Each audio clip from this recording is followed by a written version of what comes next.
बर मोहम्मद वाली मोहम्मद सलावत अल्लाहुम्मा सल्ली अला मोहम्मद मोहम्मद वअज्जिल फरज अल्लाहुम्मा सल्ली अला मोहम्मद व आलि मोहम्मद अल्लाहुम्मा सल्ली अला मोहम्मद व आलि मोहम्मद वअज्जिल फरजहुम अऊज़ु बिल्लाहि मिनश शैतानिर रजीम बिस्मिल्लाहिर रहमानिर रहीम عن جابر بن عبد الله الأنصاري أنه قال عن فاطمة الزهراء عليها سلام بنت رسول الله صلى الله عليه وآله وسلم قال سمعت فاطمة أنها قالت دخل علي أبي رسول الله في بعض الأيام فقال السلام عليك يا فاطمة فقلت عليك السلام قال إني أجد في بدني ضعفا فقلت له أعيذك بالله يا أبتاه من الضعف فقال يا فاطمة ائتيني بالكساء اليماني فغطني به فأتيته بالكساء اليماني فغطيته به وصرت أنظر إليه وإذا وجهه يتلألأ كأنه البدر في ليلة التمام وكماله فما كانت إلا ساعة وإذا بولدها الحسن قد أقبل وقال السلام عليك يا أمه فقلت وعليك السلام يا قرة عيني وثمرة فؤادي فقال يا أمه إني أشم عندك رائحة طيبة كأنها رائحة جدي رسول الله صلى الله عليه وآله فقلت نعم إن جدك تحت الكساء فأقبل الحسن نحو الكساء وقال السلام عليك يا جداه يا رسول الله أتأذن لي أن أدخل معك تحت الكساء فقال وعليك السلام يا ولدي ويا صاحب حوضي قد أذنت لك فدخل معه تحت الكساء فما كانت إلا ساعة وإذا بولدي الحسين قد أقبل وقال السلام عليك يا أمه فقلت عليك السلام يا ولدي ويا قرة عيني وثمرة فؤادي فقال لي يا أمه إني أشم عندك رائحة طيبة كأنها رائحة جدي رسول الله صلى الله عليه وآله فقلت نعم إن جدك وأخاك تحت الكساء فدنا الحسين نحو الكساء وقال السلام عليك يا جده يا السلام عليك يا من اختاره الله أتأذن لي أن نكون معكما تحت الكساء فقال وعليك السلام يا ولدي ويا شافع أمتي قد أذنت لك فدخل معهما تحت الكساء فأقبل عند ذلك أبو الحسن علي بن أبي طالب وقال السلام عليك يا بنت رسول الله السلام عليك يا بنت رسول الله فقلت عليك السلام يا أبا الحسن ويا أمير المؤمنين فقال يا فاطمة إني أشم عندك رائحة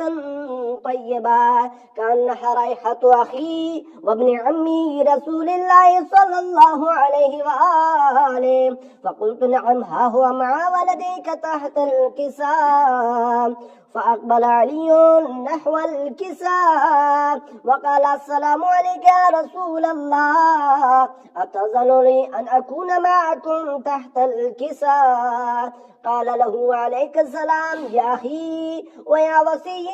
وخليفتي وصاحب لوائي قد أذنت لك فدخل علي تحت الكساء ثم أتيت نحو الكساء وقلت السلام عليك يا أبتاه يا رسول الله أتأذن لي أن نكون معكم تحت الكساء وقال وعليك السلام يا بنتي ويا بضعتي قد أذنت لك فدخلت تحت الكساء فلما اكتملنا جميعا تحت الكساء أخذ بي رسول الله بطرفي الكساء وأومأ بيده اليمنى إلى السماء وقال اللهم إن هؤلاء أهل بيتي وخاصتي وحامتي، لحمهم لحمي ودمهم دمي، يؤلمني ما يؤلمهم ويحزنني ما يحزنهم. أنا حرب لمن حاربهم وسلم لمن سالمهم، وعدو لمن عاداهم ومحب لمن حبهم. إنهم مني وأنا منهم، فاجعل صلواتك وبركاتك ورحمتك وغفرانك ورضوانك علي وعليهم، وعذب عنهم الرجس وطهرهم تطهيرا. اللهم وآل محمد وعجل فرجهم. فقال الله عز وجل: يا ملائكتي ويا سكان سماواتي، إني ما خلقت السماء مبنيا ولا أرضا مدحيا ولا قمرا منيرا ولا شمسا مضيا ولا فلكا يدور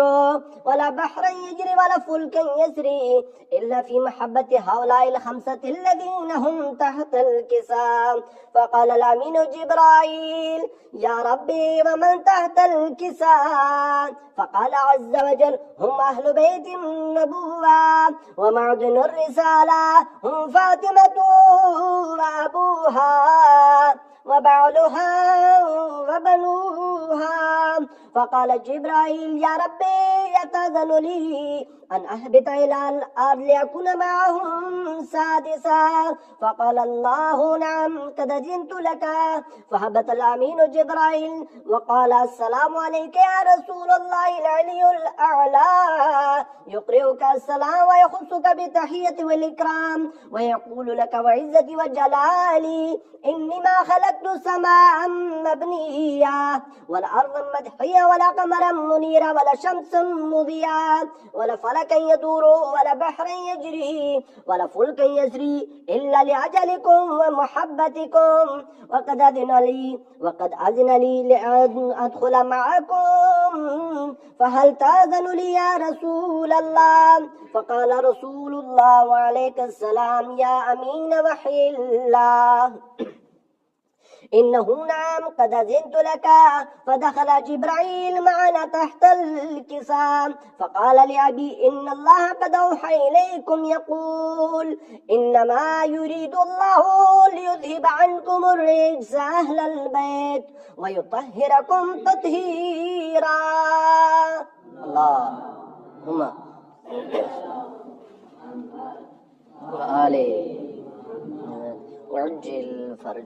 فقال علي لأبي: يا رسول الله أخبرني ما لجلوسنا هذا تحت الكساء من فضل عند الله. فقال النبي صلى الله عليه وآله: والذي بعثني بالحق نبيا واصطفاني بالرسالة النجية، ما ذكر خبرنا هذا في محفل من محافل أهل الأرض وفيه جمع من شيعتنا ومحبينا إلا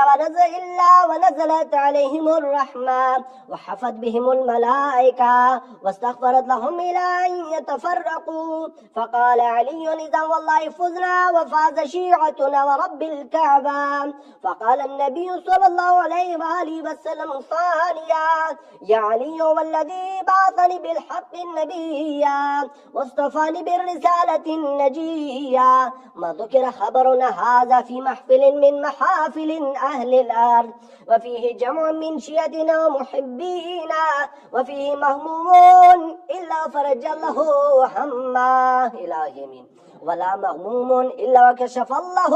غمه إلهي من ولا طالب حاجة إلا وقضى له حاجته إلهي من. فقال علي: إذن والله فزنا وسعدنا وكذلك شيعتنا فازوا وسعدوا في الدنيا والآخرة ورب الكعبة. اللهم صل على محمد وآل محمد وعجل